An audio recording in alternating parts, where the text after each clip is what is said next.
Bonjour, c'est Muriel de l'Ordre de Malte. Oui, bonjour Amélie. On va partir là, je voulais savoir s'il y avait des places. Aucune place ce soir. Et pas de signalement non plus. D'accord, je te rappelle dans la soirée si besoin. Il est 18h dans les rues d'Annecy. Et comme souvent en hiver, les hébergements d'urgence sont complets. Face à ce constat, Muriel et son équipe partent en maraude. Distribution de fromage, de pain, de soupe. Chaque soir, l'association L'Ordre de Malte rencontre entre 30 à 60 personnes. Les gens de la rue, souvent, ils sont oubliés quand même. On en parle très peu. Et ils existent. Il faut quand même y penser qu'ils sont bien là. Et ils ont besoin d'aide. On est souvent, pour beaucoup, la seule personne qu'ils rencontrent dans la journée avec qui ils peuvent discuter, autre que des personnes à la rue. La difficulté actuelle, c'est qu'on rencontre des gens aussi qui ont un travail, qui vivent dans leur voiture ou qui vivent dans la rue parce qu'ils n'arrivent pas à se loger. Vu le prix des logements, c'est difficile pour eux. Ou alors on a aussi des gens qui viennent au camion de la maraude, qui ont un logement, mais qui sont en difficulté pour payer leur loyer, qui préfèrent payer le loyer et venir nous voir pour avoir une aide alimentaire. Après chaque arrêt, tout est noté pour assurer un suivi et maintenir un lien avec chaque bénéficiaire. Pour ces derniers, les bénévoles sont devenus des points fixes dans leur quotidien. Je viens tous les soirs et ça m'apporte du réconfort, de la chaleur humaine. Ils nous ramènent à manger, on a le droit à des boissons chaudes, on a disponibilité des couvertures, on peut avoir aussi des tentes également. C'est bénéfique de les avoir en fait dans la rue avec nous. Alors moi personnellement je suis toute seule dans mon coin. Mais ça me fait plaisir de voir les maraudes tous les soirs. Au moins, oui, on peut discuter un petit peu. En plus d'un lien social, ces actions permettent d'apporter des soins, puisque 2 fois par semaine, un médecin bénévole participe aux maraudes. Dans la rue, on ne peut pas faire de la médecine très pointue, très précise, mais on évalue leur problème de santé. Si on peut le régler sur place par une ordonnance ou leur donner un médicament ou leur faire éventuellement un pansement, on le fait. Mais c'est souvent, surtout en fonction de ce qu'on estime être plus ou moins urgent, on les oriente également sur des structures qui peuvent s'occuper d'eux. Soit hospitalière, soit la PASS, la permanence d'accès aux soins. Il est 20h et la maraude continuera encore plusieurs heures dans une température frôlant les 0 degrés. Un élan de solidarité devenu malheureusement aujourd'hui presque habituel, l'association effectuant chaque année pas moins de 180 tournées dans les rues de la ville d'Annecy.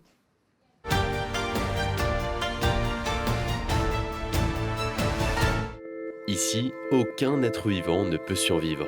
Au CEA à Grenoble, isolés entre 4 murs d'1,50 m d'épaisseur, des sources de cobalt 60 émettent des rayons gamma sur un plan relief datant de 1709. Le but, conserver l'objet en tuant les moisissures qui sont en train de le détruire. Donc la table là, elle est au fond sur son chevalet. On va rentrer dans la cellule d'irradiation, c'est là que l'irradiation se passe, c'est là qu'on peut sortir les sources radioactives. On va pouvoir donc récupérer les objets qui ont été irradiés, donc en l'occurrence le plan relief qui représente la ville de Douai. C'est Arc Nucleart, une entreprise spécialisée dans la conservation d'objets de patrimoine qui utilise ce remède ultime contre les champignons. Car cette maquette de la ville de Douai a reçu pendant 70 heures l'équivalent d'une énergie 1 million de fois supérieure à celle de la lumière visible. Donc là vous voyez très bien des moisissures un peu sur toutes ces parties-là. Et c'est vraiment contre ces moisissures qu'on a fait cette irradiation. C'est vraiment le traitement efficace et fiable. On est sûr d'atteindre toutes les parties de l'objet, même les parties un peu dérobées, les parties à l'intérieur, entre des fissures, etc. Nombreuses sont les causes du mauvais état des œuvres d'art. L'humidité peut favoriser le développement de moisissures, la chaleur et le froid peuvent altérer les matériaux et les voyages accentuent le risque d'accident et donc de dégradation. En fait, Arc Nucleart travaille pour énormément de communes et de musées en France et à travers le monde. Parmi les œuvres majeures qu'on a traitées, si on peut se permettre de parler d'œuvres, il y a bien sûr la momie du pharaon Ramsès II en 1977. Et puis depuis, on a traité des tableaux infestés par la mérule, on a traité d'autres momies, on a traité des collections d'ethnologie. Dernièrement, on avait des collections qui venaient du Sénégal et qui étaient vouées à être présentées dans une exposition au musée dauphinois. Voilà, c'est vraiment toute une diversité de choses qui passent sans cesse. En fait, on est un musée qui change tout le temps de collection. Cette table-relief de la ville de Douai a été fabriquée il y a 3 siècles lors de la guerre de succession d'Espagne de 1701 à 1714.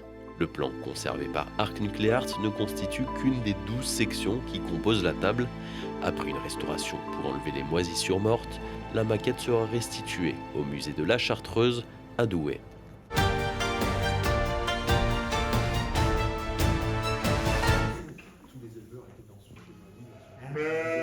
11h ce matin, Loane fait du parage d'Onglon. Étudiante en BTS production animale, elle participe à la finale régionale des Ovimpiades à Vendrange. Présent pour une 20e édition, ce concours, c'est l'occasion de faire découvrir aux élèves et aux étudiants le métier d'éleveur d'ovins. Je pense que c'est pour promouvoir la filière ovine. C'est vrai qu'on a une volonté dans la filière ovine de montrer aux jeunes ce que c'est la filière, qu'ils en aient conscience, parce que c'est vrai que dans les lycées, on n'en parle pas beaucoup du mouton. On parle surtout des brebis laitières. Donc c'est vrai que ça nous permet de parler de la filière et de leur faire découvrir l'univers des moutons. Et il y a beaucoup d'élèves là qui au final ne la connaissent pas plus que ça. Surtout qu'au Rhône-Alpes, c'est plus un concours découverte. Donc c'est vrai qu'il y a des élèves qui n'y connaissent pas forcément. Donc c'est le moyen de découvrir la filière, découvrir aussi les acteurs, parce qu'on a des éleveurs et des techniciens qui sont présents, donc pouvoir échanger avec toute la filière.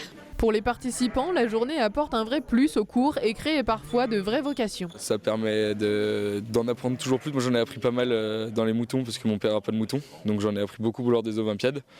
Ce qui m'a fait acheter des brebis pour moi aussi parce que du coup je me suis rendu compte que j'aimais vraiment les moutons. Pour moi c'est une vraie opportunité parce que c'est quand même pas tout le monde qui le fait. C'est une bonne expérience à faire et puis ça peut aussi aider à apprendre un peu plus sur les moutons, etc. Oui, j'ai découvert le tri des agneaux, comment manipuler une brebis. Habitué de l'élevage d'ovins ou non, chacun semble trouver sa spécialité. Je pense que l'état de santé, je suis pas mauvais dedans. J'en connais pas mal et puis je m'intéresse bien aux différentes pathologies des moutons, donc je pense que ça devrait le faire ça. Je pense que sur le parage, parce que c'est vrai que du coup on en fait pas mal à la maison, donc c'est vrai que ça peut être un atout. Comme mon collègue, l'état de santé.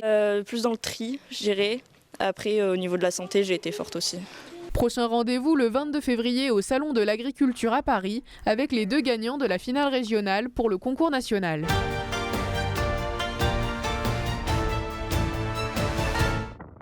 Il est 11h ce mardi quand l'alerte tombe. 5 personnes ont été prises dans une avalanche à Avoria. C'est en tout cas le thème de l'exercice de ce matin. On a préparé le terrain hier et ce matin on est repassé avant que les chiens arrivent et après moi je passe en mode maître chien.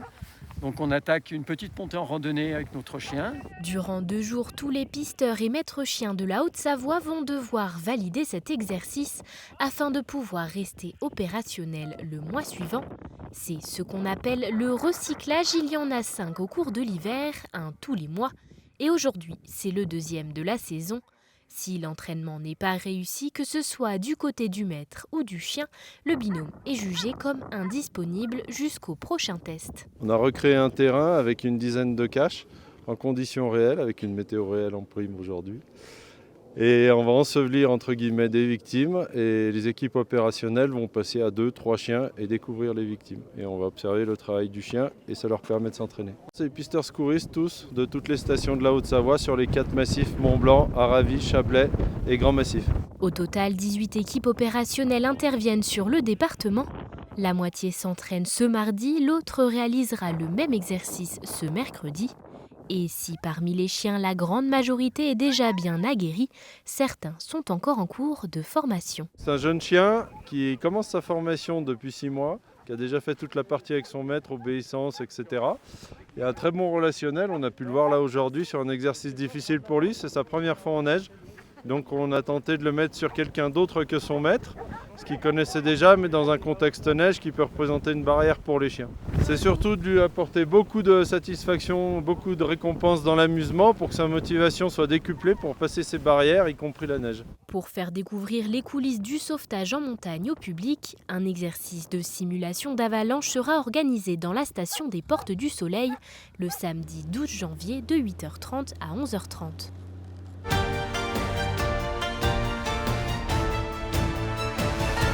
Quoi de mieux que l'air de la montagne pour redescendre d'une grosse période de stress? C'est ce que s'est dit une partie de l'équipe féminine française de judo qui reprennent doucement leur rentrée sportive avec un stage d'oxygénation sur Grenoble où elles en profitent pour venir motiver les troupes locales. C'est vrai que voilà, on a fait 2 Olympiades d'enchaîner, Tokyo, Paris, donc 8 ans, c'était long. Et c'est vrai que psychologiquement, on avait besoin de prendre notre temps pour revenir. Là, il y en a qui sont déjà repartis sur les stages internationaux. Pour nous, c'était un peu trop tôt. Franchement, c'est top parce que là, les jeunes, ils sont engagés. Il y a un très bon niveau, donc c'est cool.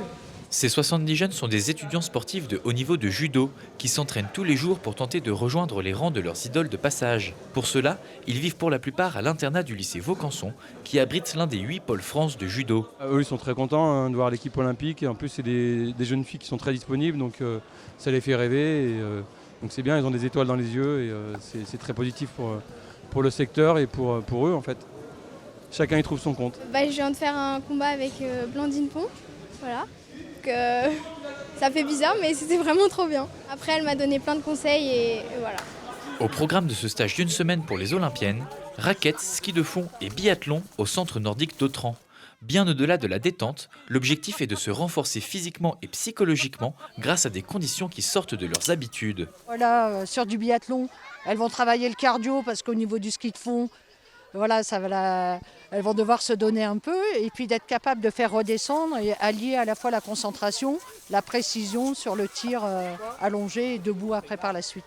Là, ce qui est pas mal et ce qui fait aussi qu'on n'est pas trop mauvaise pour des personnes qui skient jamais, c'est qu'en fait, quand on fait du ski de fond, il y a une répartition du poids de corps sur les jambes. Et nous, c'est ce qu'on utilise aussi au judo pour pouvoir attaquer, contrer. Ce qu'on fait tout le temps en fait, dans nos matchs à l'entraînement. Après cette période de transition, les judokas n'ont plus qu'une seule cible dans le viseur, les championnats du monde de judo de Budapest en juin, et elles quittent la neige iséroise avec une conviction de plus. C'est bien le ski de fond parce que c'est ludique, on fait des courses, tout ça.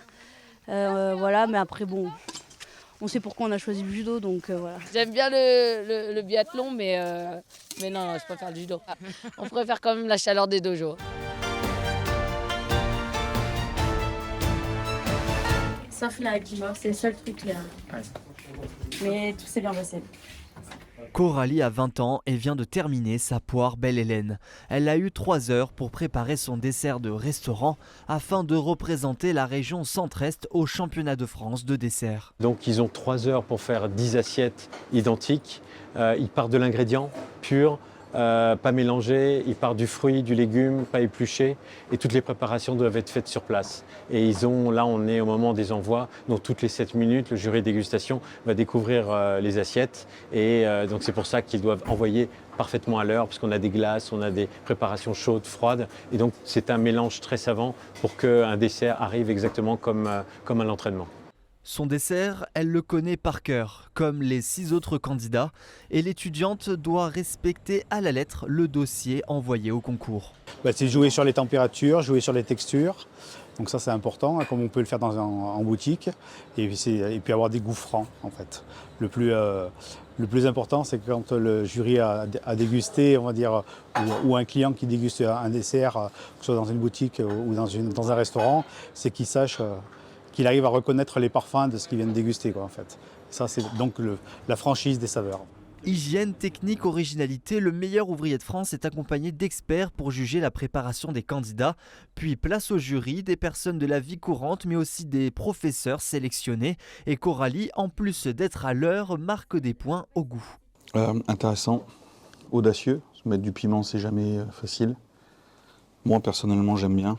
Peut-être un peu dosé, un peu fort. Je pense qu'il y a des gens qui le trouveraient peut-être un peu trop présent. Et en tout cas, ça donne envie d'aller croquer, ouais, en effet. La cuisinière est en pleine année d'études à Chamalières et a décidé de se lancer dans les concours sur son temps libre. Là, je suis en mention complémentaire cuisinière dessert de restaurant.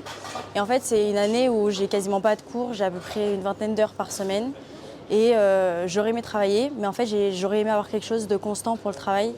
Et en fait, vu que j'ai pas trouvé, je me suis dit, autant faire des concours plutôt que rester chez moi à rien faire.